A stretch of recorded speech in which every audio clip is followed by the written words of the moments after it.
Hello guys, welcome back to my channel. Saya Joseph Dre, and di video kali ini kita akan membahas asal usul manusia. Ya, manusia adalah makhluk sosial menurut para ahli dan menurut Alkitab. Kita akan membahas manusia menurut Alkitab terdahulu karena manusia itu berasal dari dua pengertian atau pengetahuan menurut para ahli. Kalau di dalam agama biasa sih manusia berasal dari Adam dan Hawa. Nah, kalau dari seorang ahli ilmuwan itu mengatakan bahwa manusia itu berasal dari evolusi kera. Nah, yang dimana evolusi kera itu adalah seorang kera yang berubah menjadi manusia purba dan sampai berubah menjadi manusia modern saat ini. Nah, kita akan membahas manusia terlebih dahulu dalam pengertian kitab suci, atau kita bisa melihat juga di Katekismus Gereja Katolik. Di buku ini kita akan tahu asal-usul manusia. Nah, saya akan membacakan sedikit pengertiannya ya. Asal-usul manusia, Allah menciptakan manusia itu menurut citranya. Menurut citra Allah diciptakannya dia laki-laki, yaitu Adam, dan perempuan, yaitu Hawa. Itu ada di kitab atau ayat kitab Kejadian di bab 1 ayat 27. Itu ada kisah penciptaan manusia. Kalian bisa membuka Alkitab kalian yang ada di rumah dan kalian bisa membaca tentang kisah penciptaan Allah mengenai manusia itu sendiri.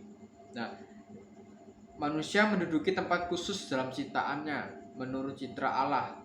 Dalam kodratnya bersatulah dunia rohani dan dunia jasmani. Nah, jadi manusia itu adalah sebuah jasmani dan rohani, yang dimana jasmani adalah fisik kita dan rohani adalah roh kita atau jiwa kita. Jadi manusia itu adalah sebuah bentuk secara kesempurnaan manusia yang menurut citra Allah, yang dimana kita jasmani dan rohani itu terikat dalam satu ruangan yang membentuk manusia itu sendiri. Nah, di sini manusia memiliki martabat sebagai pribadi. Ia bukan hanya sesuatu, melainkan seorang.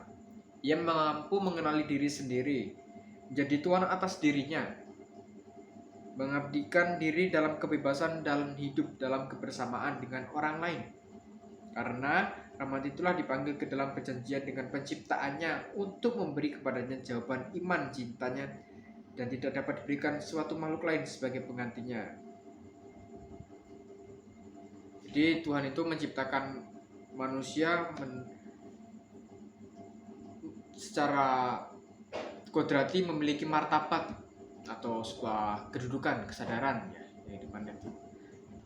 Nah, kita akan membahas manusia menurut para ahli, yang dimana mengatakan kalau manusia itu adalah evolusi dari kera. Nah, di sini kita akan membahasnya. Kita akan mengetahui definisi terlebih dahulu, apa itu manusia ya.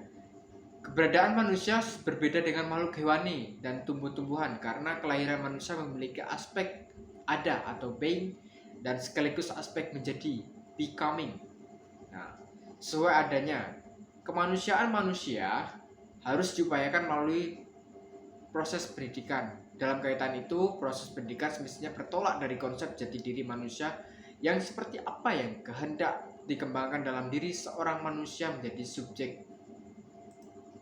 Nah, di sini ada manusia bukanlah makhluk tunggal yang hanya terdiri dari satu jenis sumber saja, melainkan manusia kompleks dengan keempat taraf yang dimilikinya menurut buku Hadi tahun 1996, yang mana keempat taraf itu yang dimiliki tersebut adalah taraf anorganik. Yang pertama, taraf anorganik atau sistem dari paduan zat kimia, ya itu manusia itu terbentuk dalam sistem biologis ya, reproduksi, sistem zat kimia. Nah, taraf yang kedua adalah taraf vegetatif, yaitu sistem pertumbuhan, yang dimana manusia bertumbuh dari masa embrio sampai keluar menjadi bayi, tumbuh menjadi dewasa, remaja, sampai tua, dan terakhir adalah kematian. Nah, yang ketiga adalah taraf sensitif. Ini adalah taraf sensitif merupakan dari panca indera. Biasa sensitif ini biasa dengan teori afektif atau perasaan sebuah emosional yang dimiliki oleh seorang manusia sendiri. Dan yang kedua adalah taraf rasional. Manusia memiliki taraf rasional atau berpikir secara luas, universal. Ya, pikirannya logis, kritis, dan sistematis. Jadi manusia itu memiliki akal dan budi, atau yang disebut dengan logika, kesadaran atau berpikir. Nah, siapa manusia itu sendiri? Pertanyaan ini adalah pertanyaan yang mengenai eksistensi manusia. Jadi untuk mengetahui siapa itu manusia, kita harus mengetahui eksistensinya terlebih dahulu. Manusia berarti keutuhan ada. Manusia yang memandang dirinya sebagai aku, makhluk hidup yang terikat dengan hukum-hukum alamiah seperti pemenuhan kebutuhannya. Kita manusia memiliki hukum-hukum alamiah yang harus makan, minum, memiliki tempat tinggal untuk menjaga kita dari ancaman bahaya ya.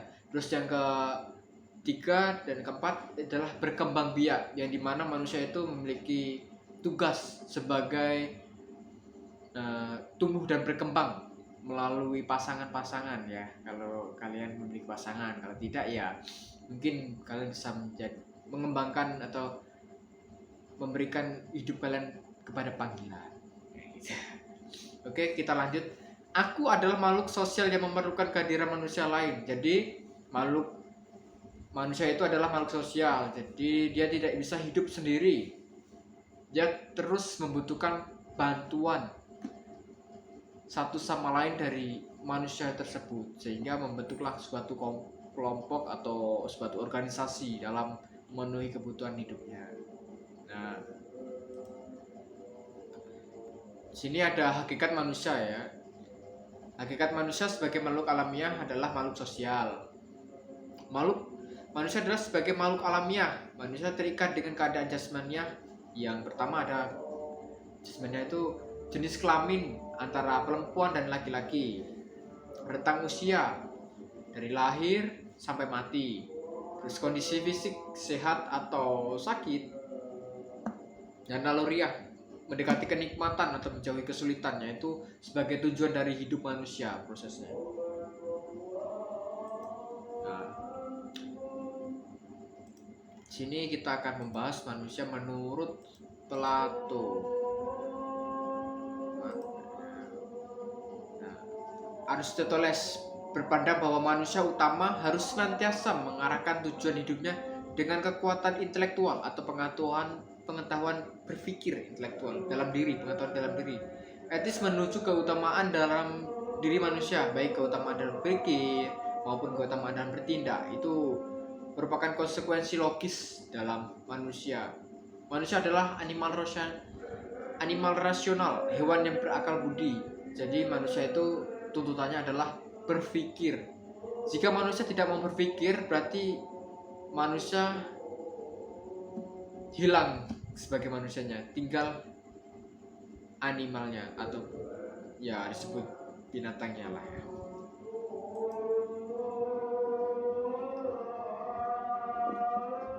Oke. Aristoteles juga mengajarkan agar tiap manusia merasa berkewajiban melibatkan diri membangun kehidupan bersama sebagai jalan menuju kebahagiaan. Nah, manusia itu zaman sekarang lebih canggih-canggih karena manusia adalah makhluk hidup yang memiliki kemampuan intelektual dan rasional. Secara etimologi, kata manusia berasal dari bahasa Latin manus yang berarti tangan. Hal ini mencerminkan bahwa manusia memiliki kemampuan menggunakan tangan dalam perkembangan teknologi yang bisa kita rasakan dalam sekarang inilah ya. Perkembangan teknologi dari zaman dulu sampai sekarang itu mengalami kemajuan dari signifikan. Seumpama kayak dari segi kemajuan teknologi ekonomi, adanya m-banking, kripto, bitcoin, terus ada kekuatan dalam segi militer yang mengandalkan drone dan nuklir sebagai tenaga listrik bisa itu. Nah, sekian dari saya yang dapat saya sampaikan atas pengertian manusia. Jadi manusia itu adalah makhluk hidup atau animal rasional, binatang yang berpikir. Jadi manusia itu adalah makhluk sosial juga, yang dimana manusia harus saling membantu atau membutuhkan dalam setiap hidup demi mencapai sebuah tujuan hidupnya.